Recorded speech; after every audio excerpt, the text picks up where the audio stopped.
আমার নবী আপনার নবী রহমাতুল লিল আলামিন বলে গো, আমি যে মেরাজে গিয়েছি আমি অনেক আযাব দেখেছি, গজব দেখেছি। আমার আল্লাহ অনেক কঠিন কঠিন আযাবগুলা দেখায়া স্বরূপ উন্মোচন করেছে, কিন্তু আমি দেখলাম সব চাইতে কঠিন আযাব হলো কবরের আযাব। সব চাইতে কঠিন হলো কবরের আযাব। কবর আযাবের মতো এত কঠিন আমি মেরাজ যাই আর কিছুই দেখি নাই। ও বন্ধুরে, গভীর রজনীতে বাড়িতে যাওয়ার জন্য মনটা কাঁদতেছে। আপনার কি মনে নাই আপনার বাবাটারে 3টা কাফন পরে কবরে ফালাই দিয়েছেন? এই শীতের মধ্যে এইভাবে কবরে পড়ে রয়েছে। ওই দিনও দেখলাম একটা কবর করতেছে, কবরের ভিতরে একটা আগের লাশ পাওয়া গেছে, কাপড়টারে টাইনা টাইনা ছিঁড়তেছে, কিন্তু তার চেহারাটা নাই, বডিটা নাই, শুধু হাড্ডিগুলো। আমার নবী আপনার নবী রাহমাতুল লিল আলামিন এই মেরাজে যাওয়ার পরে দেখলেন ম্যাক্সিমাম মহিলারা জাহান্নামের ভিতরে। এবার নবীরে প্রশ্ন করা হয়, নবী গো, জাহান্নামের ভিতরে সবচাইতে বেশি মহিলারা কেন? আমার নবী বলেন 2টা কারণে মহিলারা বেশি জাহান্নামে আমি দেখছি। জোরে কোন কয়টা? 2টা কারণে মহিলারা বেশি জাহান্নামে আমি দেখেছি। 1 নম্বর কারণ হলো মহিলারা বেশিরভাগ অভিশাপ দেয়, লানত দেয়। 2 নম্বর মহিলারা হলো না শুকুর, এরা শুকরিয়া আদায় করে না। বন্ধু, আমার নবী আপনার নবী নারী সমাজকে বললেন, তোমরা যদি জাহান্নামের আগুন থেকে বাঁচতে চাও তাইলে বেশি বেশি করে দান সদকা করতেছেন। আমি যখন গেলাম রে বাবা, আমি যখন সব কিছু দেখলাম, দেখলাম কিছু কিছু মানুষের নিজের আঙ্গুলের নখগুলোর আল্লাহ তামার নখ বানায় দিছে। এই তামার নখ দিয়া নিজের চেহারার গোশত টাইনা টাইনা ছিঁড়তেছে। নবীরে প্রশ্ন করি, নবী গো, এরা কারা নিজের নখ দিয়া চামড়াগুলা টাইনা টাইনা ছিঁড়তেছে, গোশত কলতেছে? এরা হইল ওই লোক সমস্ত দুনিয়ার মানুষ যারা একবার আর একবার গীবত করত। আল গীবাতু আসাদ্দু মিনাজ জিনা, গীবতটা জিনার চাইতেও আরো। জিবরাইল আলাইহিস সালাম বলেন, ও নবী, আমি আর সামনে যেতে পারবো না। আমার নবী বলে, জিবরাইল, তুমি যদি সামনে যেতে না পারো, আমি যাচ্ছি মহান রবের দিদারে, তুমি আমাকে বলো না তোমার জন্য কিছু আনা লাগবে কিনা। জিবরাইল আলাইহিস সালাম বলেন, ইয়া রাসূলুল্লাহ, নবী গো, আমি কিছু চাই না, আমি চাই শুধু আমার আল্লাহকে বলবেন আমার 600 ডানা আমি পুলসিরাতের উপরে বিছাইতে পারবো কিনা। আমার সিরাজনগর দরবারের বাবা, ও শ্রীমঙ্গলের বাবা, মৌলভীবাজারের বাবা, সিলেট বিভাগের বাবা জিরা, যত জায়গা থেকে আপনারা সারা দেশ থেকে এসেছেন, আপনারা জবান খুলে বলুন, জাহান্নামের আগুনকে আমরা সহ্য করতে পারবো? জাহান্নামের উপর রাস্তাটা থাকবে চুলের চাইতে চিকন হবে, হীরার চাইতে দাঁড়ালো হবে, নিকষ অন্ধকার থাকবে। আর জিবরাইল আলাইহিস সালাম বলেন, ইয়া নবী, আপনি আল্লাহরে বলবেন আমার 600 ডানা পুলসিরাতের উপরে বিছাইবার সুযোগ আল্লাহ দিবে কিনা। আমার নবী বলেন, জিবরাইল, কেন কেন? আপনারা জবান খুলে বলুন, আমার নবী জানার ক্ষমতা আছে না নাই? আমার নবী কথা বলার পর জিবরাইল আলাইহিস সালাম কই, নবী গো, আমি সব নবীর কাছে গিয়েছি, কাহারো কাছে 60 বার, কাহারো কাছে 112 বার, কাহারো কাছে 200 বার। ইয়া রাসূলুল্লাহ, অনেক নবীগণ সবার তো উম্মত ছিল, কিন্তু আপনি উম্মতের জন্য যেমন করে সেজদায় পড়ে কাঁদতে কাঁদতে কদম মুবারকে পানি মুবারকে ফুলে গেছে, পাথর আঘাত খাইয়া আপনি উম্মতের জন্য কেঁদেছেন, গর্তের মধ্যে পয়রা উম্মতের জন্য কেঁদেছেন। ইয়া রাসূলুল্লাহ, নবী গো, আপনার চোখে উম্মতের জন্য কত পানি মুবারক ঝরেছে, আমি জিবরাইল ছাড়া পৃথিবীর কেউ এত পানি মুবারক দেখে নাই। ইয়া রাসূলুল্লাহ, যুবকরা আপনাকে পাথর মেরে মেরে রক্তাক্ত করেছে, জীবনে অনেক জায়গায় গিয়ে বলেছি, ইয়া রাসূলুল্লাহ, ইয়া হাবিবাল্লাহ, একটাবার আমি জিবরাইলকে অনুমতি দেন, আমি উহুদ পাহাড় থেকে আমি পাথরগুলো টেনে এনে আমি তাদের মাথা ছিন্ন ভিন্ন করে ফেলি। আপনি বলছেন জিবরাইল না, আমি নবী তো রাহমাতুল লিল আলামিন, এরপরও আপনি পাথরের আঘাত খেয়েও আপনি উম্মতের জন্য কেঁদেছেন, এত পানি আর কাউকে জড়াইতে দেখি নাই। ইয়া রাসূলুল্লাহ, আমার এই পাখাগুলো যদি পুলসেরাতের উপরে বিছাইতে পারি, যেন আপনার উম্মতকে 20 দিন মতন জান্নাতে ঢুকাইয়া দিতে পারি।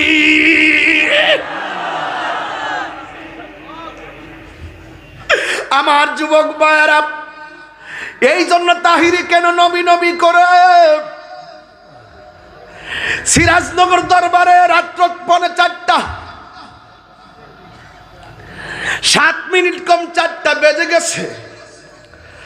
হাজার হাজার মানুষ চাতক পাখির মতো কথাগুলো গিলতেছেন। দুনিয়া ছেড়ে দিব কিন্তু নবীকে ছাড়তে পারবো না।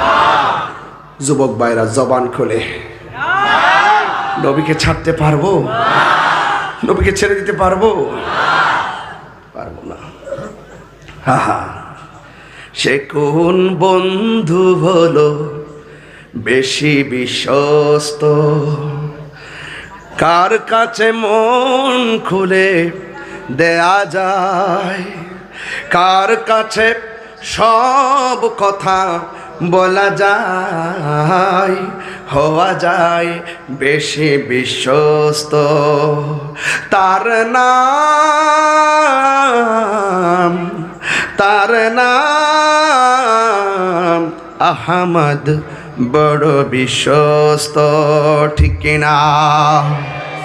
যে জন কখনো ব্যথা দিতে জানে না, যে জনকে বলি মুছে দেয় বেদনা, যে জন কখনো ব্যথা দিতে জানে না, যে জনকে বলি মুছে দেয় বেদনা, হৃদয়ের হাহাকার আবাদ করে নিতে আর কার বুক এত প্রশস্ত। তার নাম আহমদ, বড় বিশ্বস্ত। সুন্নিদের আমল কেমন জানেন? মহানবী বলে তারে কেউ বা ডাকে, আমি ডাকি প্রিয়তম।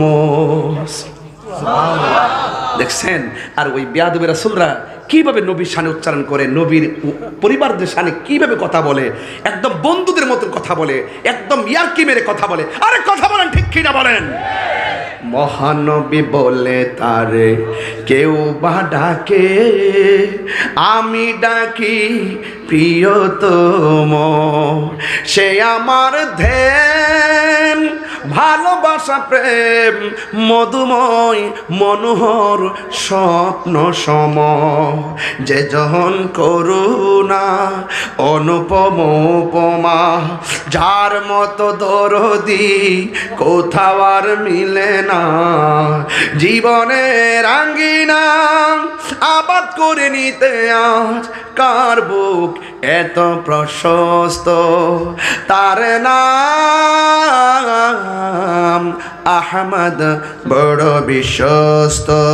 চিৎকার মেরে কি আল্লাহ আকবার বলা যাবে না? আর আওয়াজ করে কন্যা ইয়া রাসূলুল্লাহ। নূর নবী যাই দিদার নিলেন খোদা, নিলেন খোদা তাআলা, সেই খুশিতে পড়ুন সবাই দুরূদ সাল্লে আলা, সেই খুশিতে পড়ুন সবাই দুরূদ সাল্লে আলা। চিৎকার মেরে গিয়ে আল্লাহু আকবার বলা যাবে না? আল্লাহ বলে জিবরাইল রে, ওরে জাহুরে আমার বন্ধুর উদারে।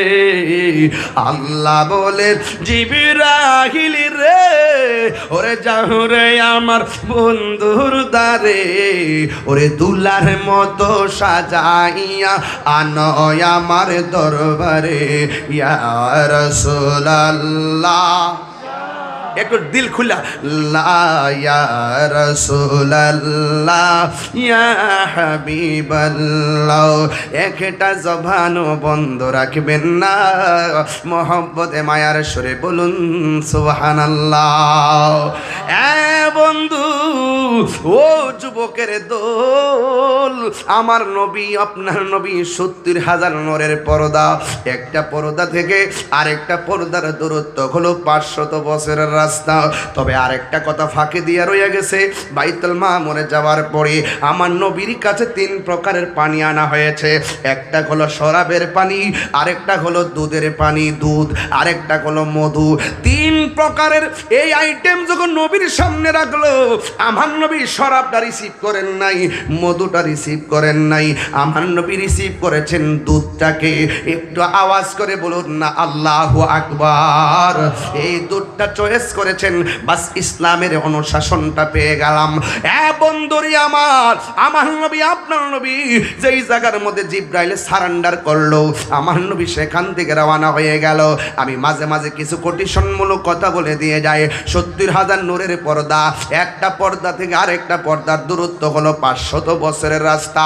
ও বন্ধু বন্ধু বন্ধু, ও বন্ধু রে, আমার নবী আপনার নবী 69,999টা পর্দা অতিক্রম করার পরে হঠাৎ করে আমার নবী বলেন, যে এই জায়গার মধ্যে কোনো আওয়াজ পাই নাই, আমি সেই জায়গায় গিয়ে দেখলাম আমার প্রিয়তম সাহাবী হযরতে আবু বকরের কণ্ঠ শোনা যায়।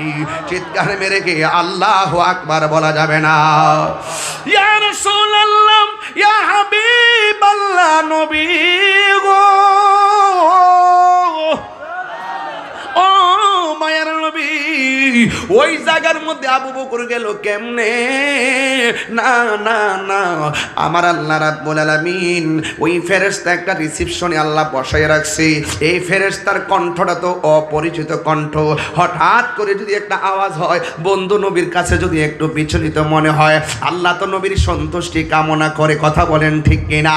ওই ফেরেশতার কণ্ঠটাকে আবু বকরের কণ্ঠ দিয়ে আল্লাহ নকল করাইছে। এখানে কথা কিন্তু দুইটা। এক নম্বর, আল্লাহ রাব্বুল আলামিন আবু বকরও ভালোবাসে, জোরে কোন সুবহানাল্লাহ।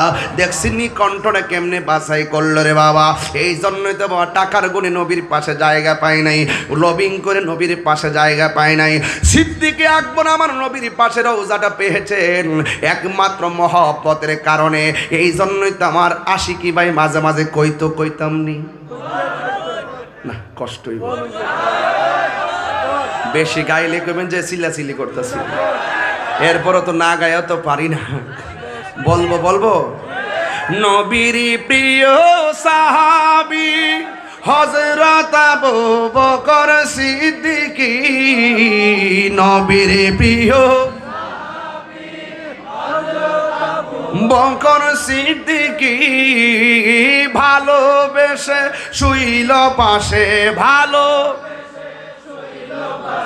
যাইয়া দেখো মদিনা মদিনা মদিনা, আশিক মুমিনের ঠিকানা, বলুন মদিনা, আশিক মুমিনের ঠিকানা।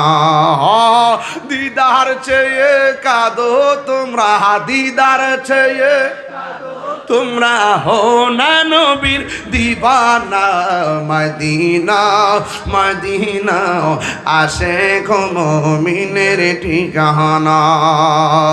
জালালউদ্দিন সুয়ুতি 75 বার দেখল নবীজি, জালালউদ্দিন 75 বার দেখল নবীজি, এতবার দেখিয়া নবী, এত কিয়া নবী জালা তাহার মিটে না, মদিনা মদিনা, আশিক মুমিনের ঠিকানা, বলুন মদিনা মদিনা, আশিক মুমিনের ঠিকানা।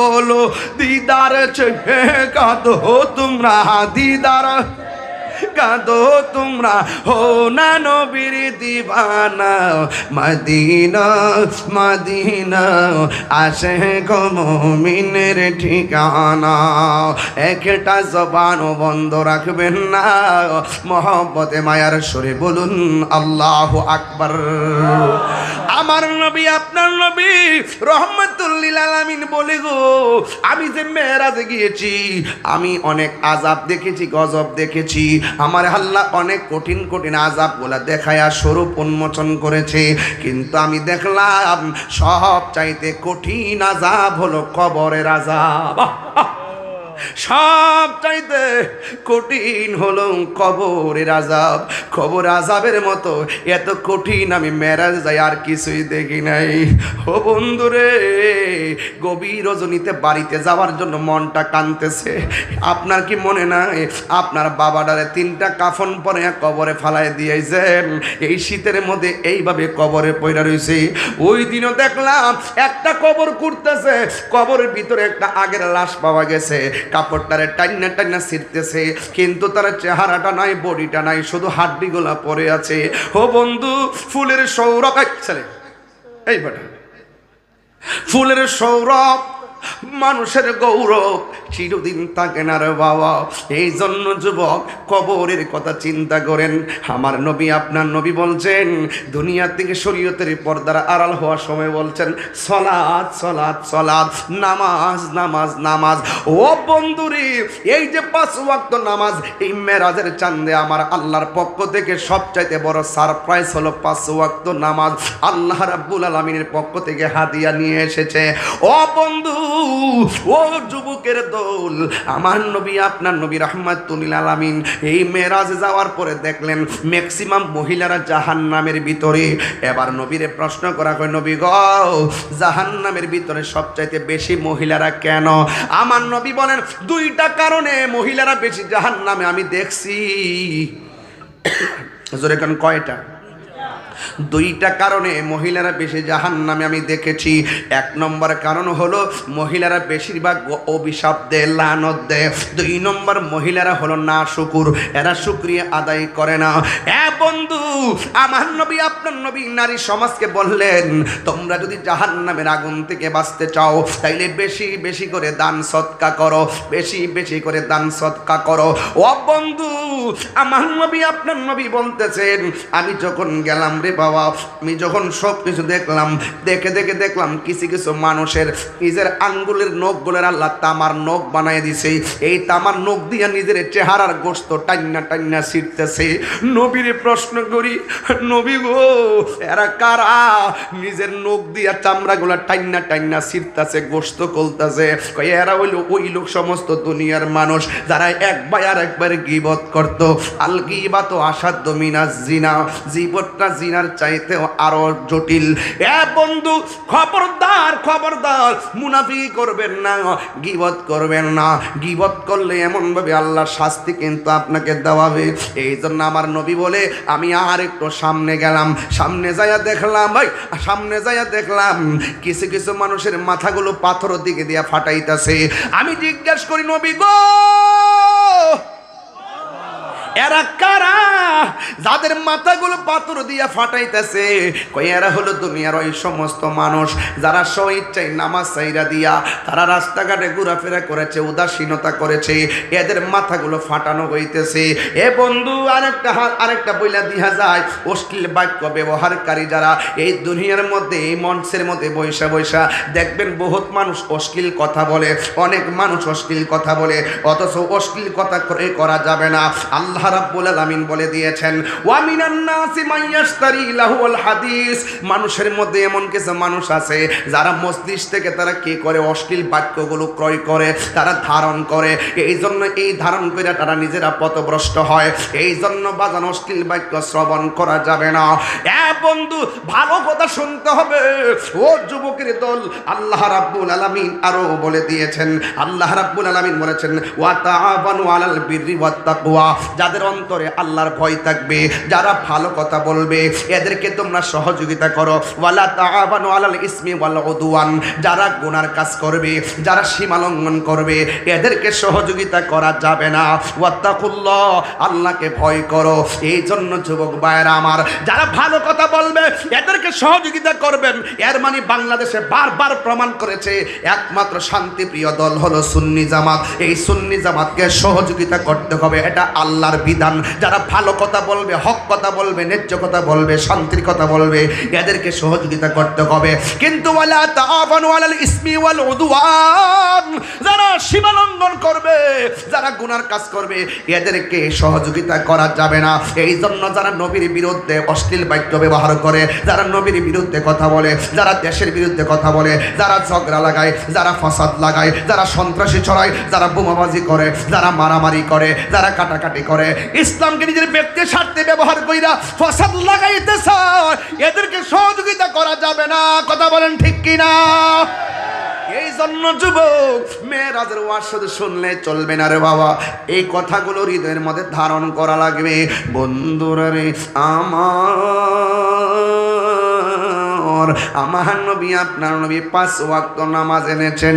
এই নামাজ না পড়া যদি কবরে যাবেন, কবরে 3টা শাস্তি আপনার জন্য অবধারিত। 1 নম্বর, কবরে 2 পাশের মাটি আপনাকে এমন জোরে চাপা মারবে, হাড্ডিগুলা গুঁড়া বানায় ফেলবে, হাড্ডিগুলা গুঁড়া বানায় ফেলবে। তোমার কান্নার আওয়াজের ভাগ পৃথিবীর কেউ নিবে না।